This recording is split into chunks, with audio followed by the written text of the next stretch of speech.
important broadcast. Our guest is Chuck Holton, a very prominent professional military journalist that visited during his life practically all military conflict zones in the world on our planet. And today we will discuss together all points of view, analyses, and forecasts concerning present situation and what will be tomorrow, what will be the futurology of our planet. Uh, and Dear Chuck, take the floor, please. And first question, very important question concerning Ukraine. What is your vision, present moment?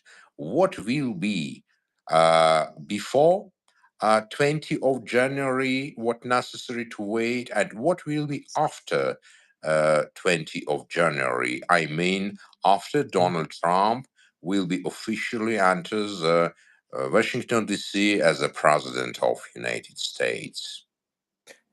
Well, obviously, the Ukrainians have just got to hold on as best they can between now and January. I think that there's a lot of concern. There are a lot of people in Ukraine who are worried about what will happen when Donald Trump takes the presidency because of the th- campaign issues that he made over the amount of money that the United States has spent there and over pressuring Ukraine to essentially lose the war by ending the war without having kicked out Russia off their territory. And so I, uh, suspect I'm leaving tomorrow to go to Ukraine, and so I'll know more when I get on the ground and get to talk to people about it some more. But from talking to people that are there now, things are dark, things are difficult. Russia has been intentionally continuing to attack the power grid, and of course, that's an act of terrorism against the civilian population. That is not a military target per se. They've also been targeting a lot of civilian infrastructure throughout the country with huge amounts of drones and missiles and things like that. And so this is not the best time of the war. It's probably the hardest, most difficult time in the war that we've seen so far. They've had to open up general conscription now, or general mobilization, I should say. They have not lacked for volunteers in Ukraine. But up until this point, most people don't understand that they just thought that they were drafting every man, woman, and child practically to enter the war. But that's not the case. In Ukraine, they were only allowing people that were like 37 and older. Initially, people who only had military experience to join, and then they opened it up for other people. But just in the last 2 weeks, they've reduced the age of entry to 18. And there are plenty of young men who are signing up. But the problem is the United States had uh, offered to Ukraine 10 brigades worth of military equipment, enough military equipment to supply 10 brigades, and they've only delivered enough to supply 4 brigades. So they actually have far more people than they have weapons or trucks or tanks or things like that to put them in right now. And to their credit, the Ukrainians have been incredible with the way that they have gotten very creative and making their own weapons, making 3D printing drones, coming up with drone swarms and things that have never been seen on the battlefield in history before. They are really on the cutting edge of not just this war, but of every war. And they're teaching the Americans what could be done and how to do it, and how to damage or destroy our adversaries' weaponry. Because virtually all of our adversaries use weaponry that is at least based on Soviet era weaponry. And we just had never had the opportunity to test American technology against Russian technology on a large scale before. And this war has been extremely valuable to the United States in what we have been able to get out of that in terms of data and help us know where to put our dollars when it comes to defense spending on what we should be developing and what we don't need to worry so much about. So, with that in mind, uh, now, as I think everybody needs to understand that the conflict between Russia and Ukraine is really more for us, as far as Americans go, about China than it is about Russia and Ukraine, because Russia has been degraded to the point now that they will not be a significant conventional military threat to us, to the Americans, for a generation or more, maybe ever. They may never be able to rebuild their military to a point where they could stand up to NATO on a toe-to-toe conventional basis. I'm not speaking in terms of nuclear, but just conventional. However, for the United States especially, the war in Ukraine is so important for us to support because of the message that it sends to China. China has very specific plans to invade Taiwan in 2027 or 2028, before the end of the Trump administration. And the only thing that will make them think twice about that is what we do now in terms of our support for Ukraine.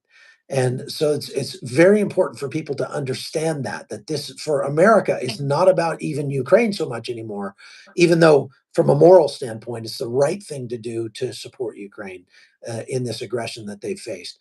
But it is doubly important for America to support Ukraine just in terms of the message that it will send to China, and hopefully make China think twice about their plans to take over Taiwan. Yeah, thank you very much, Chuck. I have a complicated question. What I'd like to ask you: what do you think if Europe really understand the menace of the Russia? Because if Russia is not a threat for USA, but it's not really something serious that could concur with USA, but Russia is very serious threat to fight with Europe, because, correct me if I'm wrong, I think that in Europe, it's my opinion, only Poland, Lithuania, Latvia, Estonia, and Finland are ready to fight seriously. Other countries mentally is not ready, possible because leftist governments are not ready for fight. But Poland, Finland, Balkan countries, I think, is not enough to stop Russia without support of USA. What do you think about it? Well, they have the support of the USA, and I think that as long as the United States is willing to live up to its commitments to NATO, then the NATO countries are not going to find themselves, I mean, uh, uh, in a conventional conflict with Russia right now. The fighting that's going to be done is being done in Ukraine, and the Ukrainian people are carrying the majority of the load for the entirety of Western Europe. The NATO alliance controls about 60% of all of the military might on planet Earth, and there's no possible way that Russia could stand up to that. Now, you make a good point that up until very recently, most of Western Europe was not willing or even able to stand up to Russia on their own. And the only thing that would stop Russia if they decided to go ahead and attack those countries would be that NATO alliance. And so, it's kind of crazy how Vladimir Putin ended up becoming a self-fulfilling prophecy when he said that NATO was a threat to Russia. NATO was not a threat to Russia. Before February 2022, NATO didn't really have much of a reason to exist anymore, because they look, NATO never, ever planned to take anything from Russia. They never planned to invade Russia. They never planned to attack Russia. And Russia didn't have anything to worry about from NATO or the United States. The vast majority of the people I went to Russia a few years ago, and I could gladly say that everybody I know in America thinks the Russians are great. We would have no problem being friends with Russia. Would love to have seen the United States and Russia get closer and even become allies and just obviate the need. I mean, even if look, if we could bring peace in that region, and we could convince Russia that we really had no ill will toward them, then NATO wouldn't need to exist, and that would save everybody about 2% of their GDP. That's hundreds of billions of dollars a year. I mean, it would be great for everybody, Russia and NATO countries included. But because Vladimir Putin made the decision to attack, and I personally don't think his excuse of, well, NATO was threatening us is the real reason why he chose to attack. I think there are other reasons that make more sense that would have pushed him to attack Ukraine. But if we take him at his word and we say that he felt threatened by NATO, he created the threat from NATO by attacking Ukraine. And so now Ukraine wants to become part of NATO. They wanted to be part of the EU before, but they weren't necessarily looking to join NATO right away. Now that's all they want, and everybody in Ukraine wants to join NATO. Now Russia does have to worry about NATO not attacking it. We're not going to attack Russia, but if they fire a missile at Ukraine and it overflies Ukraine and God forbid hits a kindergarten or a school or someplace in Poland or Lithuania or Latvia or Estonia or Finland or whatever, and it's on between NATO and Russia, Russia is going to dramatically pay a very heavy price for that. And you know, Russia keeps, or Vladimir Putin, not Russia. Vladimir Putin keeps talking about threatening nuclear conflict. He knows as well as anybody. I mean, he might be evil, but he's not stupid.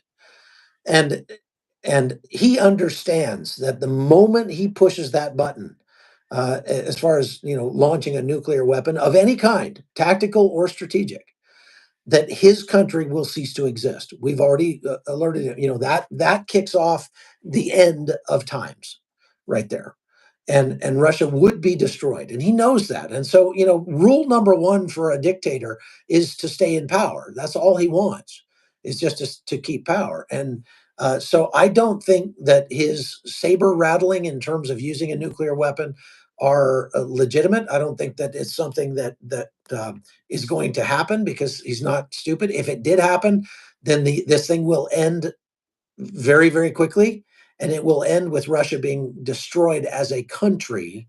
I mean, I'm not saying the entire country, but I'm just saying that the centers of power would be destroyed. And, hopefully cooler heads would prevail, but that is the entire basis of mutually assured destruction. Nobody's nuclear weapons are worth anything if they don't work as a deterrent. And so, maybe what we should do is just give Ukraine some nuclear weapons back, the ones that they gave up back in 2011 or whenever it was they gave those up. Maybe we ought to just, they gave them to Russia, but maybe we ought to just move nuclear weapons into Ukraine. But that probably isn't the smartest thing to do. Listen, what I think needs to happen, and what I think Donald Trump is likely to do, Donald Trump has a way that he could likely end this war without the war resulting in a loss for Ukraine. He could help Ukraine win the war without spending hundreds of billions of American tax dollars to do it. And all he would need to do would be to turn on the taps of oil production in the United States and force the price of oil down to the point that it makes it impossible for Russia to continue to sell its oil at a 30% discount to India and China. If he did that, Russia would not be able to fund the war anymore because it would lose out on those customers. It would make Russia have to pull oil out of the ground at a loss because the price of oil would be too low. And so Donald Trump is very likely to do that, maybe even accidentally. And so if it given enough time, with that, there's two things: driving down the price of oil. And the second thing that Donald Trump can do that wouldn't cost American taxpayers anything would be to seize and release those $300 billion of Russian assets that are being held, being frozen in the West, and release those to Ukraine in order to buy military equipment that it needs. And that $300 billion would give it the ability to get everything it needed to finish this war. And we see that right now it's kind of a race to the bottom. Russia is losing upwards of 2,000 troops a day, they say. And the Ukrainians obviously are struggling to field enough equipment to get the troops out in the field. So it's just a race now to see who loses the least. But I think that the new Trump administration, if the Ukrainians can hold on long enough for Trump to get into office and implement these policies, I think that it's likely that Trump will take some steps that will help Ukraine greatly to finish the war in a way that does not result in a loss. Yeah, thank you, Chuck. You know what problem I see? Ukraine, it's clear, has no enough military power to compare with Russian military power Right. because Ukraine mobilization potential is limited. We understand this. Yeah. Impossible to compare with Russians.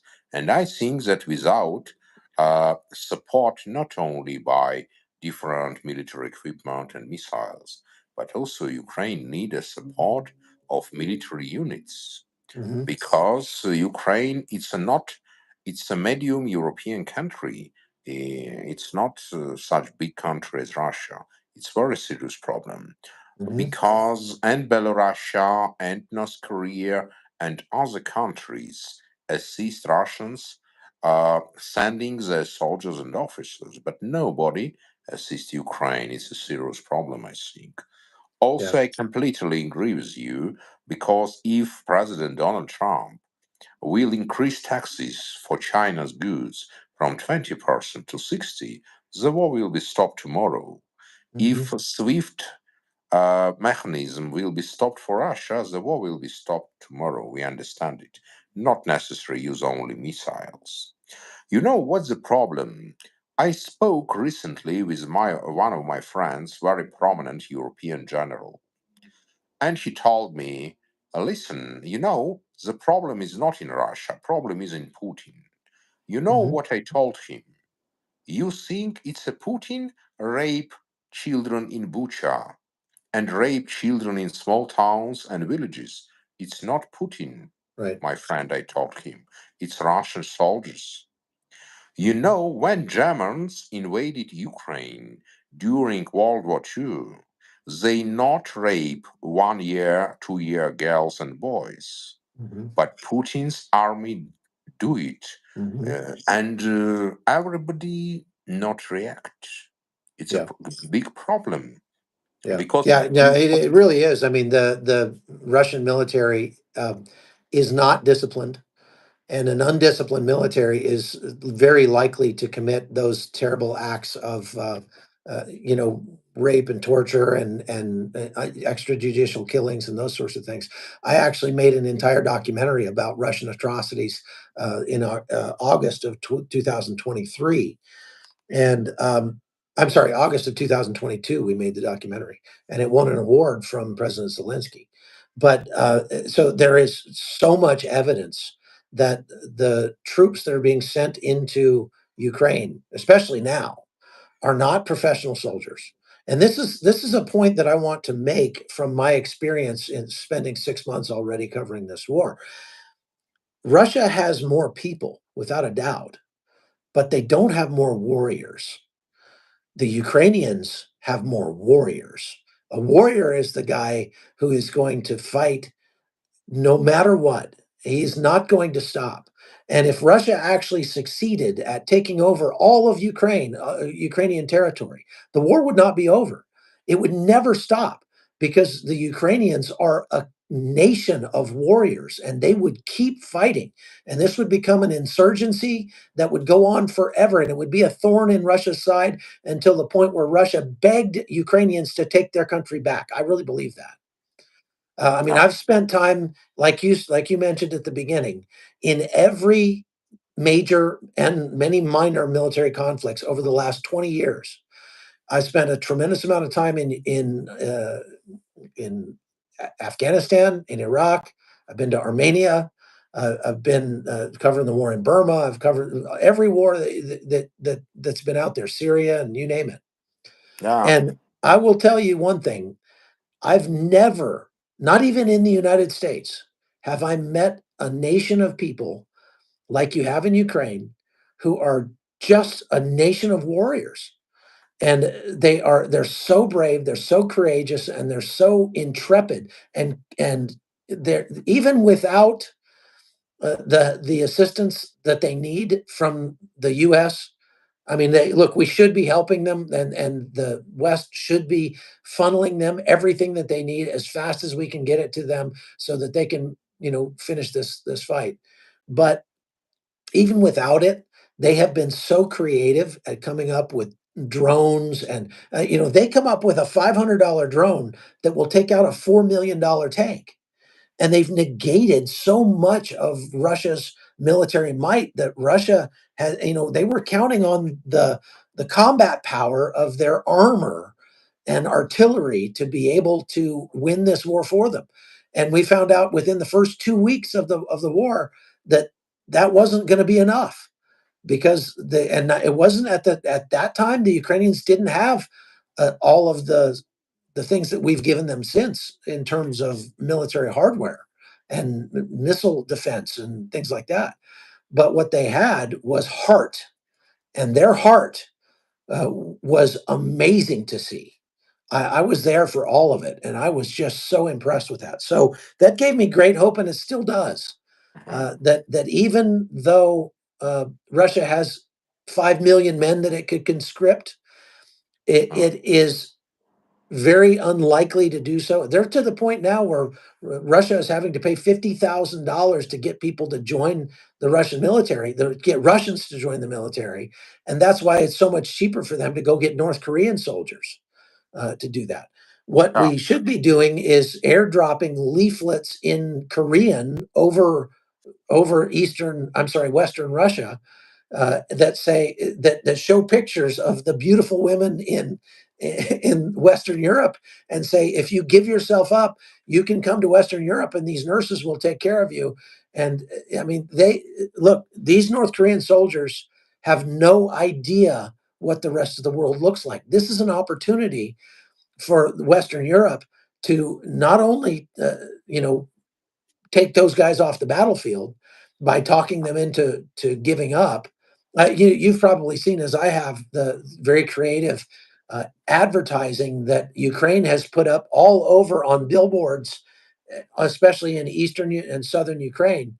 Uh, that billboards that advertise, come turn yourself in and bring your tank along, and we'll give you $50,000 for your tank, and actually offering to buy the military equipment from the Russian soldiers.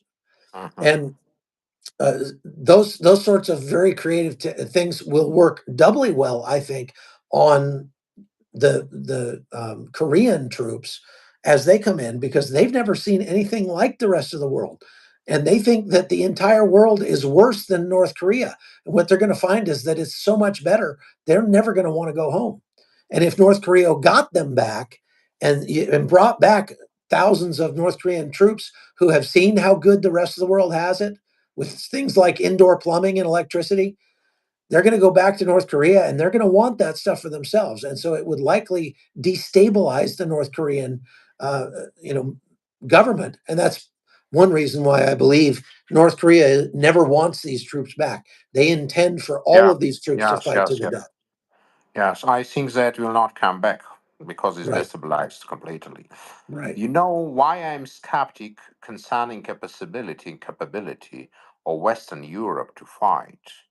I'm very open. I never think what I need to tell, I tell as analytic as I see.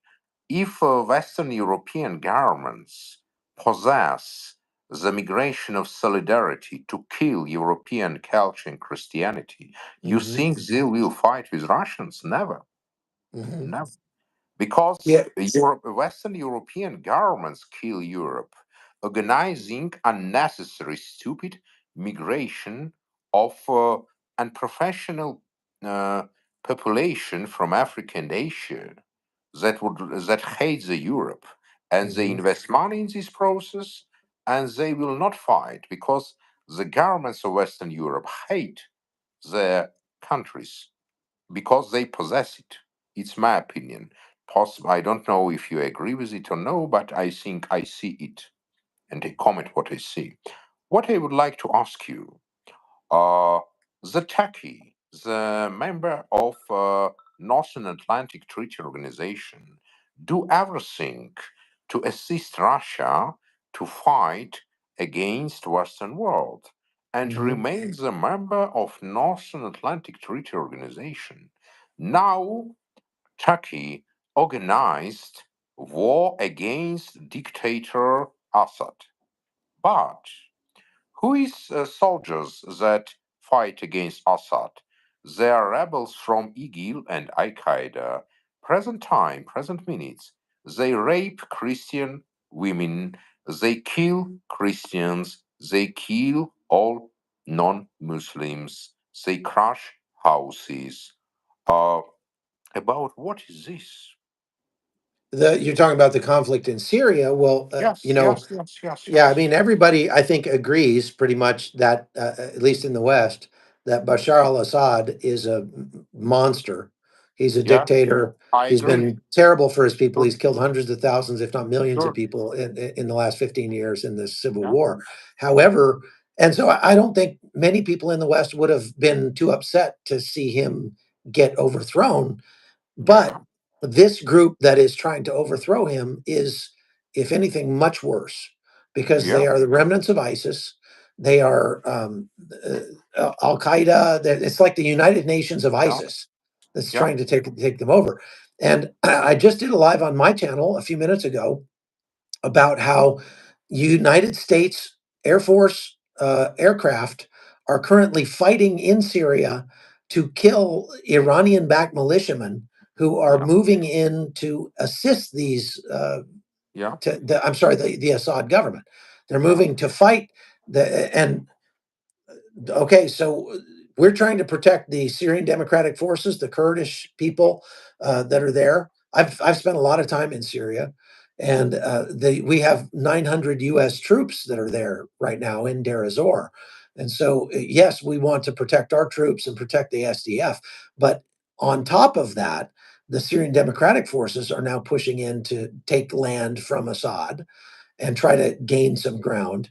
And very likely, what you will see in the near future is some heavy fighting between the Kurdish Syrian Democratic Forces and the Free Syrian Army supplied by Turkey. We've already seen some of that in the northern part of Syria. And this is an absolute goat rodeo. I mean, what a clown show it is in Syria right now. Um, Everybody fighting everybody. There's basically, I say four teams, probably three teams, if you, depending on how you look at it. You have Bashar al-Assad, who wants to keep his country, and he's supported by the Russians.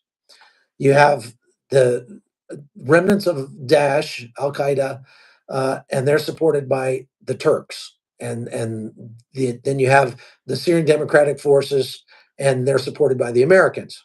Then you have all these other rebel forces, these rebel groups that are sort of coalescing to fight against Assad, and they're being assisted now by the Free Syrian Army forces backed by the Turks. And you have the Syrian Democratic Forces joining in the fight to push out Assad and try to take some ground, and they're backed by the Americans. If there was ever a better picture of World War III, I don't know what it is.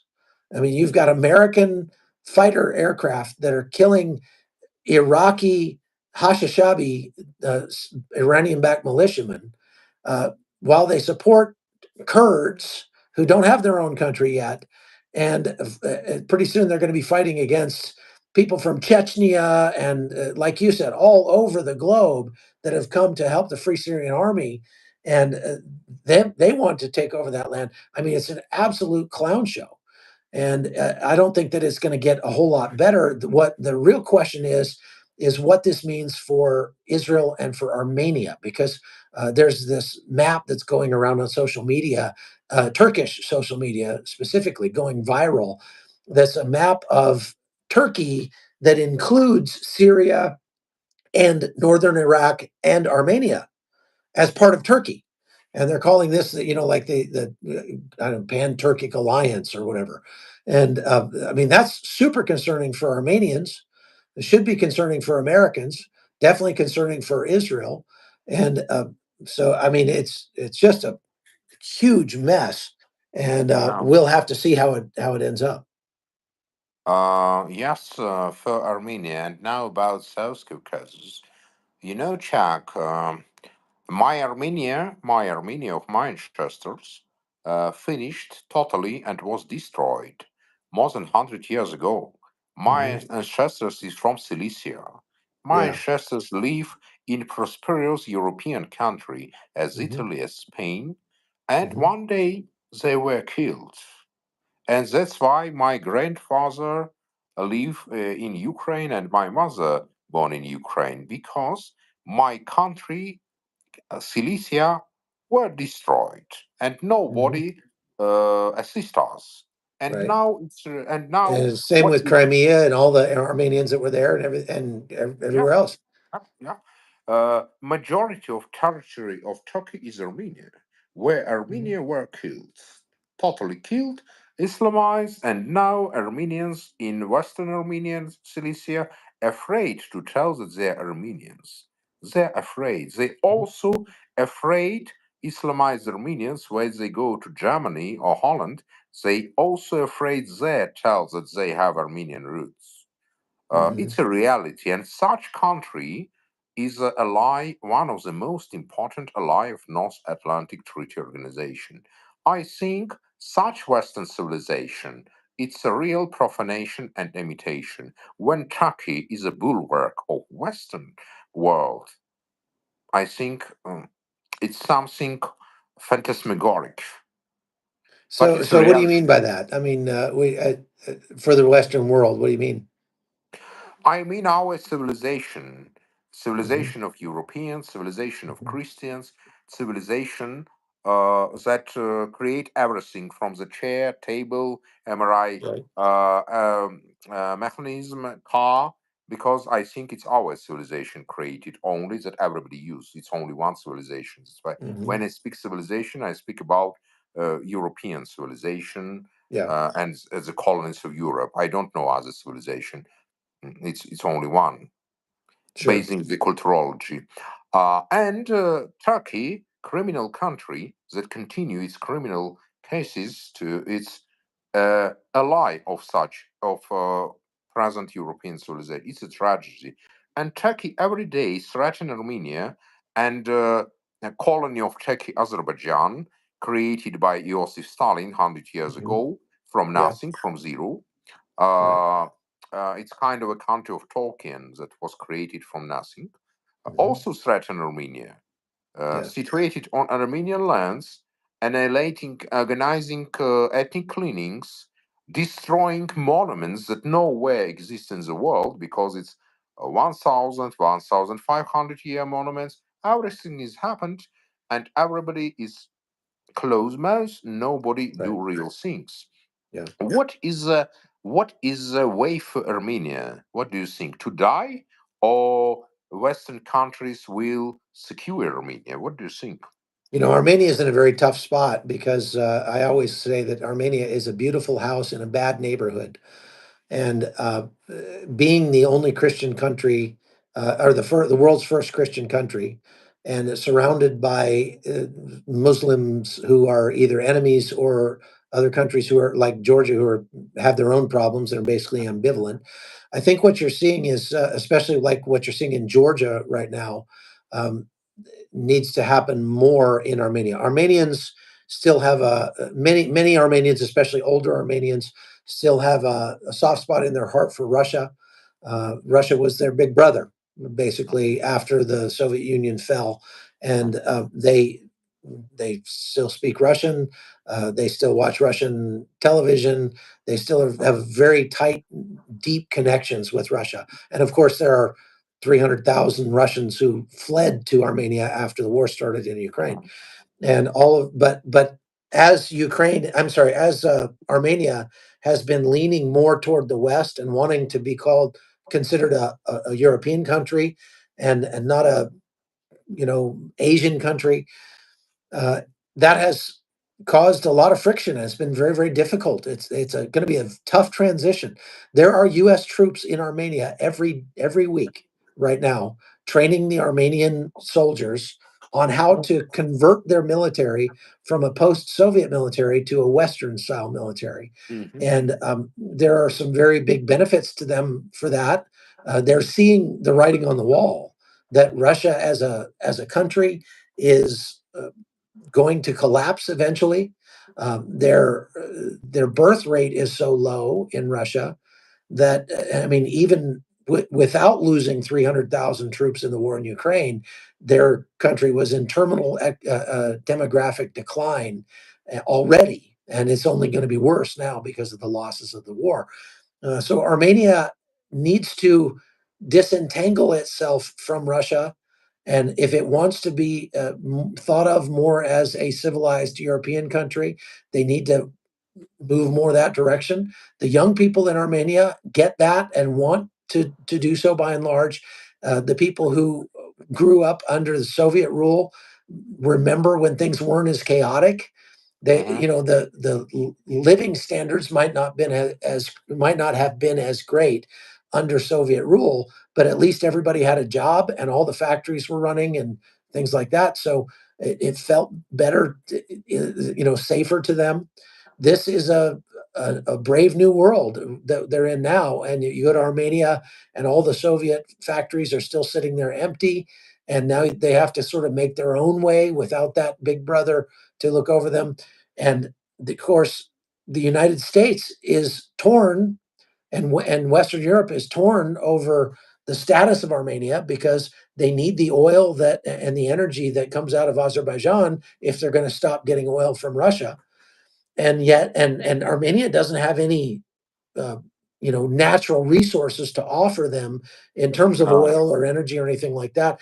And that makes it it really comes down to a moral standpoint upon which the West should be standing to support Armenia. And that's why I always say that we should make our decisions based on the moral component first and the political component second. We should do the right thing because it's the right thing and not worry so much about what the political fallout is going to be. And that's why I support Armenia, even though there are so many Armenians who do not support Israel. And I understand their anger toward Israel because Israel supported Azerbaijan, and so that makes them upset. But I think that in a perfect world, where people made their decisions based on the morality first and the politics second, Israel would have supported Armenia in their fight against Azerbaijan, and Armenia would be supporting Israel right now in their fight against all the terrorists that are attacking them. And that would have made things pretty difficult for Armenia. And that's what we're looking at now, is the reality of the geopolitical situation in that region is that Russia still holds a lot of control over there. And you're seeing what's happening in Georgia with the Russian-backed government that really cracking down on the people, and they don't want it. The people want to live more like Europeans and less like Russians. And so, I mean, anybody who's visited both places, Europe and Russia, would be crazy to want to live like the Russians do. Most Russians don't understand, especially people that live in villages in Russia. They don't understand how much better it is in Europe. And we saw that at the beginning of the war when Russian soldiers would come into Ukraine, and what were the things they were stealing most? They were stealing washing machines and toilets because they don't have those things in their Yeah. villages in Russia, Yes. right? Yes. Yes. Yes. Yeah, Yes. and so Yeah. that I think just getting the word out, helping people understand, trying to fight more in the information battle space. Europe and the United States could do a much better job of just changing people's hearts, changing their minds to want to be part of a civilized society by just helping them understand what it's like to live in a civilized society and Mhm. working harder on getting the information out that life is better in Europe than it is in Russia. And if more people understood that, then more people would probably want to join them. Yeah, I completely agree with you and share this. I do everything as analytic, as persons that take flow on YouTube channel, to do everything to promote to be better relations between Israel and Armenia. It's Mhm. very important to improve relations between Israel and Armenia. The problem is that Armenians never did something bad against Israelis or against Jewish, but situation is that Armenians has a lot of question. Right. And Last time, look, Israel's to blame for that. yeah, It's not Armenia's fault.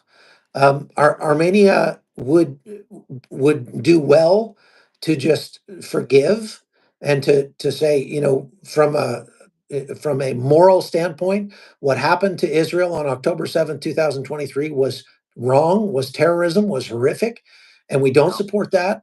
And even if we're still upset with Israel for not recognizing the Armenian genocide as a government, uh, I think that if the Armenians said, you know what, even though Israel has done us wrong, we're still going to do the right thing because we are a Christian country and we're going to do yeah, what's right because it's right, even if it's not politically, what our team would want.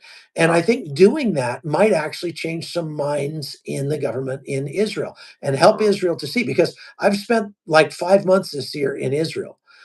And yeah, I can tell you that most people in Israel have nothing against the Armenians. Most people in sure, Israel completely do agree. recognize the Armenian genocide, Yeah, but the government does not, yeah, because the government is left wing, and so yeah, many people in Israel are not.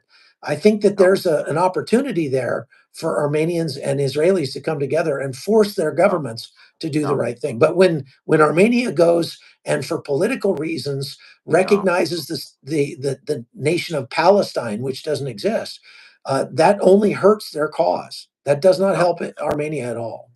yeah. I agree with you. It's very important to improve relations between Israel and Armenia, because the relation between Jewish and Armenians for centuries were on a high level. And Mhm. also, in Bible is written when Jewish will have problem, go to Armenia.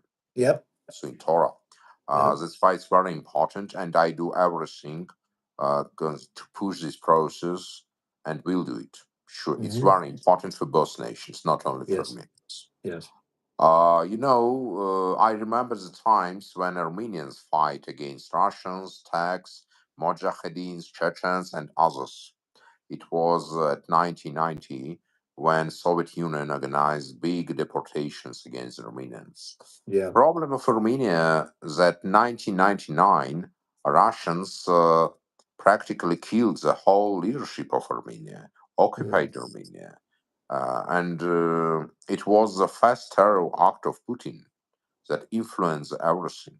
Armenia needed support, and only USA could organize this support. And I know that Donald Trump has a special uh, attitude towards Armenia, understands the importance of Armenians of all old Christian nations, so Copts, Yes. and all Armenians appreciate it.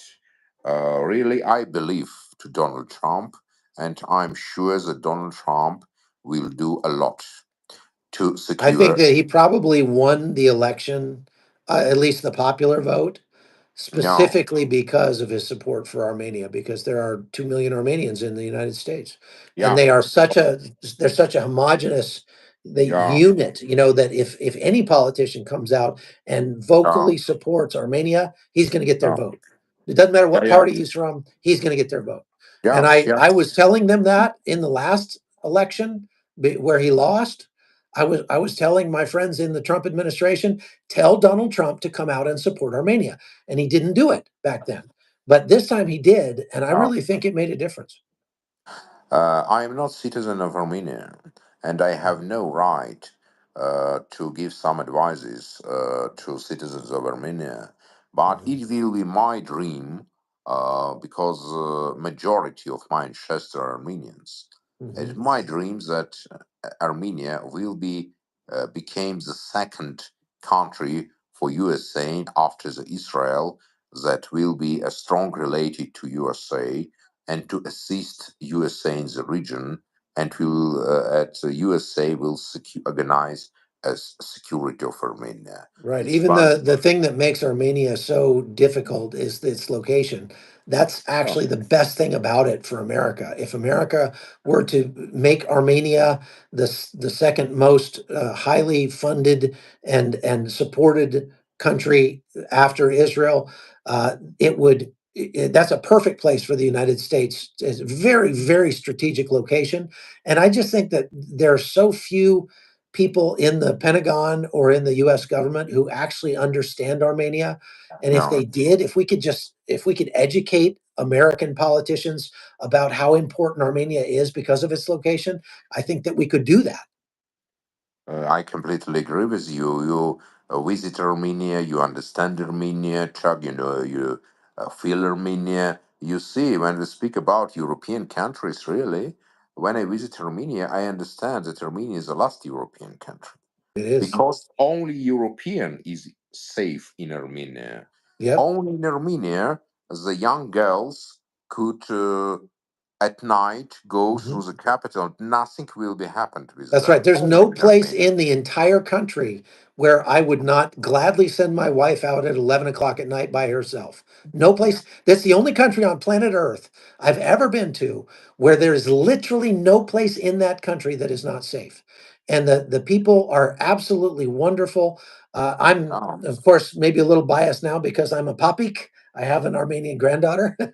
oh, My great, son, great. my son lives in Armenia, and Yeah, wonderful. so we love that country. We love the people there, Yeah, and it is very clear that what sets Armenia apart from the rest of the world really is the yeah, fact that they have the legacy of Christianity, yeah, of being a society that says love other people like you would want them to love you. That's its founding principle, is love others, is yes, it's a nation that was founded on love. yes, And when you have a nation like that, it's going to be a safe country. It's going to be a great country to visit.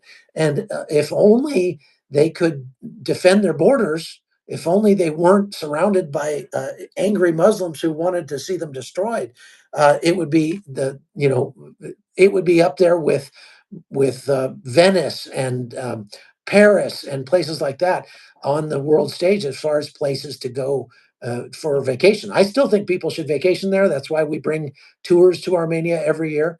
And this year we had 4 tours to Armenia. We brought hundreds of people to visit the country, and I hope to do more of that this coming year because yeah.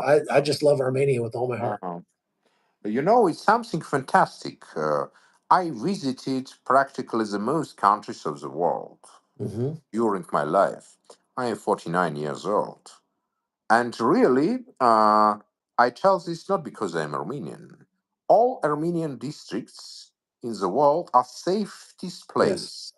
If you will go to California, where Hmm. it's no criminal gangs, where criminal gangs afraid to enter, it's Hmm. Armenian towns with That's right. Armenian population. Because Armenian never attack, but Armenian best defenders in the world. Hmm. If Hmm. somebody attack Armenian, Armenians became very dangerous It's warriors. because if you But attack one, you attack all. yeah, but Armenians never attack others. Exactly. Yeah, and everywhere where it's Armenian districts in Marseille, Glendale, anywhere, Mhm. Armenians kind of secure also Europeans and Christians, not only Armenians. It's very Mhm. important. It's Yes. kind of special Armenian, part of Armenian cultural behavior. Mhm. Yeah. What I would like to tell Chuck is the first, thank you very much, because your thoughts, your position is not only very smart, but it's very professional to really understand for our viewers what has happened from the professional point of view, because a lot of people speak about a lot of journalists, about experts, but really it's so unprofessional. But your vision really is professional, and that's why we appreciate it.